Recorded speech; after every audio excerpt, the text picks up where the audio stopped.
Welcome to Conversations. My name is Suresh Kochatal. The appointment or selection of Charanjit Singh Channi as the Chief Minister of Punjab has set off what is a familiar routine in Congress-ruled states. It is not that it just happens in Congress. We saw many Chief Ministers in the BJP, especially what we saw last in Gujarat, happen. But what happens in Congress is different. The removal of Amrinder Singh, a very powerful chief minister by his own stature, was something to be expected. One has to go back into history to look at why the Congress party leadership, or what I call the Sonia Gandhi-Rahul Gandhi dynasty, does not like anyone becoming powerful. It goes all the way back to Indira Gandhi. And surely that trait has flown on all the way to Priyanka Gandhi Vadra. If one remembers one of the earliest days when K. Karunakaran was all-powerful as the Chief Minister of Kerala, and he had to face a defeat at the hands of his own party.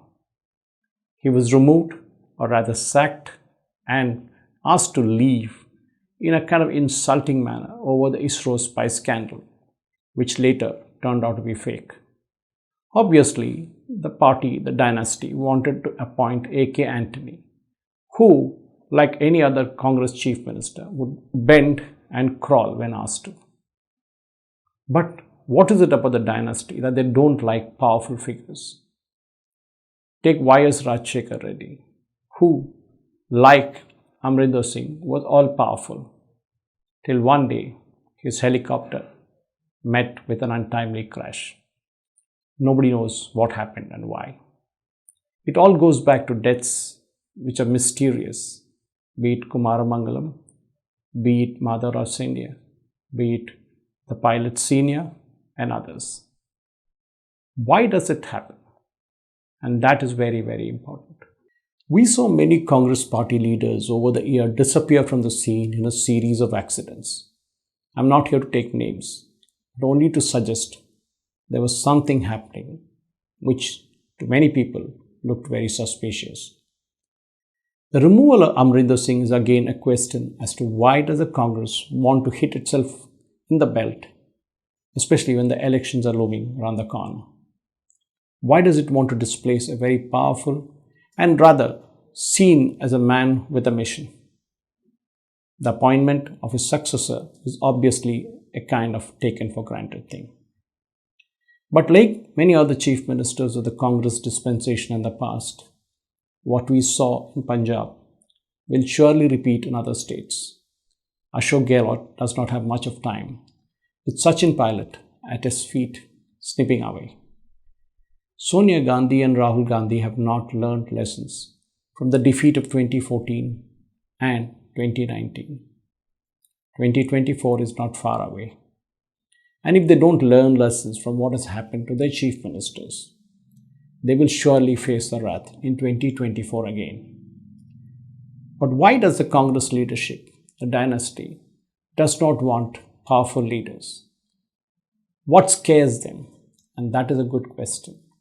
What scares them is that these chief ministers are going to become more powerful than a person like Rahul Gandhi, who has zero leadership skills. Then the party might see a rebellion. It doesn't have to go back too much to the syndicate of the late 60s and 70s and what we saw with kingmakers like K. Kamraj, S. Nijalingappa and others. The Congress only has to blame itself for not creating a second-rung leadership. We have seen a mockery of elections in the Congress where no one apart from the dynasty makes it to the top job of the president. Rahul Gandhi wanted to be one, became one, gave it up. Then the party elected Sonia Gandhi, and she doesn't want to let it go. It all goes back to the days when Sitaram Kesri was locked up in the toilet of AICC and then dumped on the road because Sonia Gandhi wanted to become the president. Amrinder Singh might not be the last who faced this kind of wrath from the dynasty. And certainly, he is going to set a trend that is going to follow with other chief ministers.